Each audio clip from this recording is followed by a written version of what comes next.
오늘도 이 아침에 기도의 자리로 나오신 성도님들을 환영하고 축복합니다. 오늘 우리에게 주신 하나님의 말씀은 민수기 20장 1절부터 13절의 말씀입니다.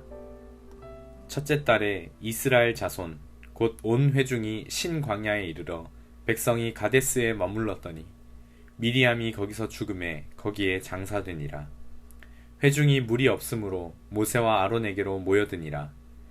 백성이 모세와 다투어 말하여 이르되 우리 형제들이 여호와 앞에서 죽을 때 우리도 죽었더라면 좋을 뻔하였도다.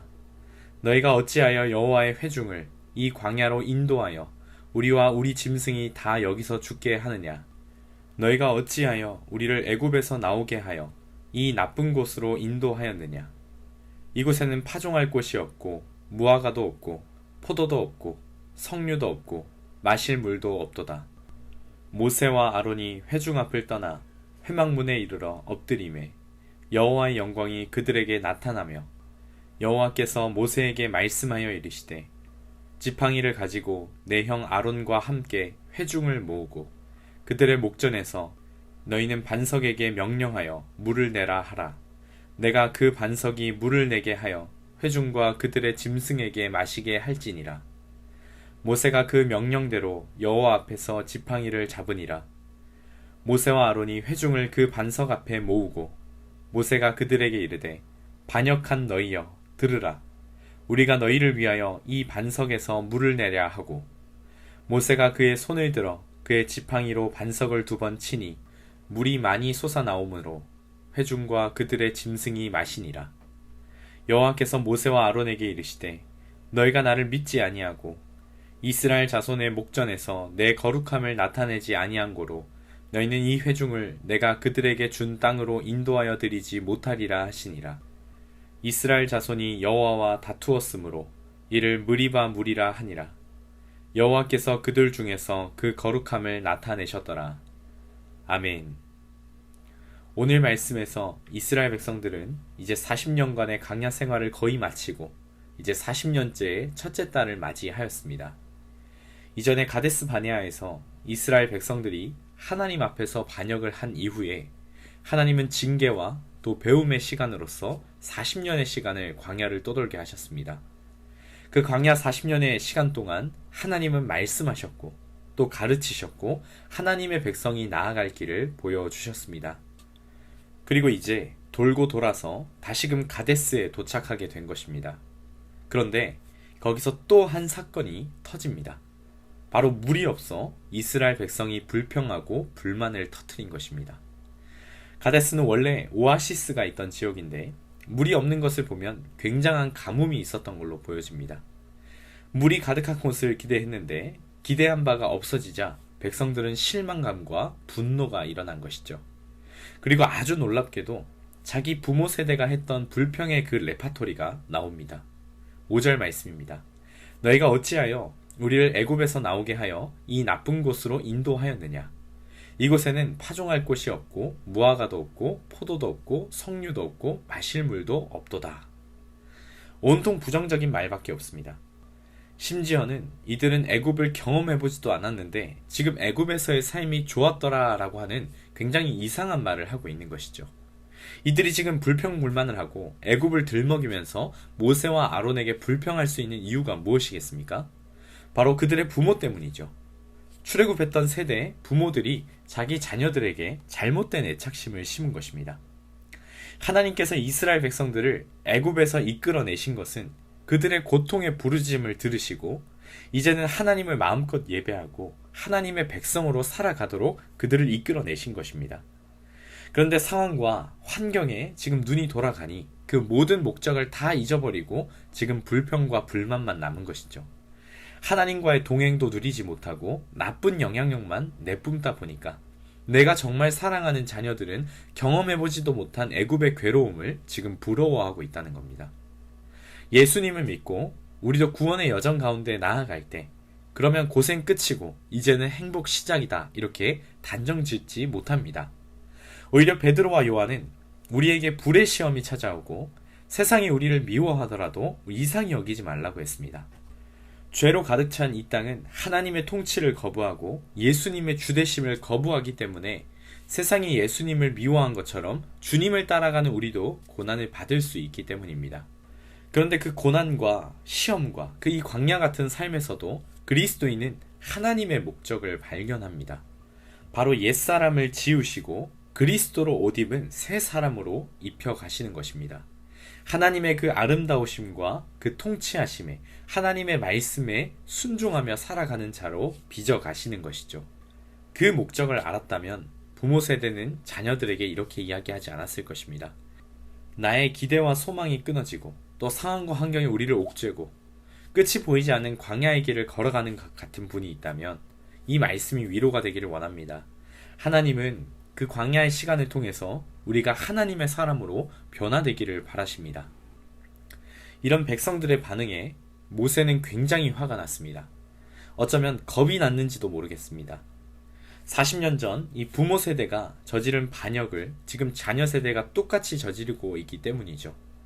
그 결과는 부모 세대는 모두 약속의 땅에 들어가지 못하고 죽는 벌을 받았습니다. 아마 모세는 똑같이 되풀이되는 이 상황에 겁도 많이 났을 것이고 또 도무지 40년간 변한 게 없는 이 백성들의 모습을 보면서 화가 많이 났던 것 같습니다.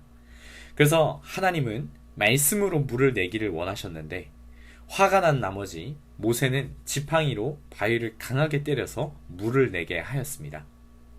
하나님께서 일으키신 기적이지만 마치 모세가 한 것 같은 모양새가 된 것이죠. 결과적으로는 물이 잘 나와서 백성들의 갈증을 해소하기는 하였지만 모세는 하나님 앞에서 큰 잘못을 저질렀습니다. 12절 말씀입니다. 여호와께서 모세와 아론에게 이르시되 너희가 나를 믿지 아니하고 이스라엘 자손의 목전에서 내 거룩함을 나타내지 아니한 고로 너희는 이 회중을 내가 그들에게 준 땅으로 인도하여 드리지 못하리라 하시니라. 지금 모세가 잘못한 것은 크게 두 가지입니다. 먼저는 모세가 하나님을 믿지 못하였다라고 하는 것이고 두 번째는 이스라엘 자손의 목전에서 하나님의 거룩하심을 나타내지 않았기 때문에 모세와 아론은 약속의 땅에 들어가지 못할 것이다 라고 이야기하는 것입니다. 모세가 하나님을 믿지 않은 것은 아마 똑같이 되풀이되는 이 이스라엘 백성들의 죄악 때문일 것입니다. 40년간의 시간은 이 모세에게도 쉽지 않았던 것이죠. 모세는 이제 120세입니다. 더 이상 이스라엘 백성들을 이끌 만한 힘도 부족하고 또 40년간의 시간을 또 반복할 수 있다고 생각하니 모세는 아마 절망했을 것입니다. 그래서 하나님이 40년의 기한을 정하신 것을 지금 믿지 못한 것이죠. 또 하나님의 거룩하심을 나타내지 못했습니다. 하나님은 그 여전히 반역하는 백성들을 사랑하셔서 물을 내시기를 원하시는데 모세는 거기에 자신의 감정과 분노를 표출하는 수단으로 사용을 한 것입니다. 하나님의 일에 자기의 분노와 자기의 감정을 덧입혀버린 것이죠. 모세의 감정도 이해는 갑니다. 도무지 변하지 않는 이 백성들을 보면 너무나 답답했을 것이고 또 섬겨야 하는 의무감은 있는데 너무 마음이 지치고 도무지 변하지 않는 현실을 보면 불평불만이 터져 나올 수도 있죠. 우리도 충분히 그럴 수 있습니다. 교회 안에서 어떤 하나님의 일을 한다고 해서 우리는 언제나 섭섭할 수 있고 상처받을 수 있고 불평불만이 터져 나올 수 있습니다. 그러나 우리는 끝까지 마음을 지켜야 됩니다. 잠언 4장 23절에 말하는 것처럼 모든 지킬 만한 것 중에 더욱 내 마음을 지키라. 왜냐하면 생명의 근원이 이에서 나기 때문입니다. 불평과 불만이라는 것은 우리의 마음을 무너뜨리고 하나님의 은혜를 마치 없었던 것처럼 사그라들게 만듭니다. 하나님 앞으로 나아가는 힘을 모조리 잃게 만드는 굉장히 무서운 것이죠. 우리가 이 마음을 지킨다고 한다면 어떻게 지켜나가야 할까요? 우리가 마음을 지킬 수 있는 방법은 하나님은 언제나 신실하신 하나님이라는 것을 기억하는 것입니다. 하나님께서는 변치 않으시고 신실하시다는 사실을 기억해야 우리는 마음을 지킬 수 있습니다. 그리고 겸손히 하나님 앞에 나아가는 것이죠. 하나님이 이루실 일들을 기대하고 맡겨드리며 나아갈 수 있는 것입니다. 13절에 말하는 것처럼 하나님의 영광은 결코 가려지지가 않습니다. 그 어떤 상황과 환경에서도 또 우리의 불순종과 어리석음과 우리가 하나님을 바라보지 못하는 그 불평불만 가운데 속에 있을지라도 하나님은 그 영광을 드러내시고 신실하게 하나님이 그 뜻을 이루어 가십니다. 사람은 누구든지 실수하고 실패할 수 있습니다. 그로 인해서 하나님의 영광을 가리는 것은 아닌가 하는 일들도 우리가 할 수 있습니다. 그러나 하나님은 자신들의 백성을 결코 포기하시지 않는 하나님이십니다. 변함없이신 하나님께서, 신실하신 하나님께서 우리의 부족함을 덮고 하나님께서 하나님의 일을 묵묵하게 이루어 가시는 것이기 때문입니다. 이 시간에 말씀을 기억하면서 기도하며 나아가셨으면 좋겠습니다. 크게 두 가지를 기도했으면 좋겠습니다. 먼저는 상황과 환경 앞에 마음을 지킬 수 있도록 주님의 도움을 구하며 나아갔으면 좋겠습니다. 우리는 너무나 쉽게 넘어지고 감정에 휩쓸립니다. 그러나 주님 마음을 지켜주셔서 하나님의 은혜로부터 끊어지지 않도록 우리를 붙잡아 주시옵소서. 또 신실하신 하나님을 내가 믿고 늘 의지하게 하여 주시옵소서.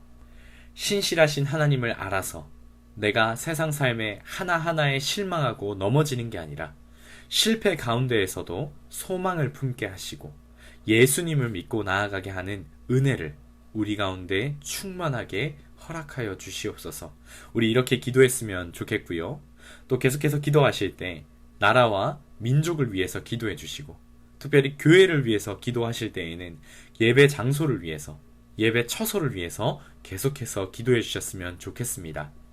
또 각자 가져오신 기도 제목들을 이 시간 하나님의 손에 올려드리면서 이 시간 기도하며 나아가시겠습니다. 함께 기도하겠습니다.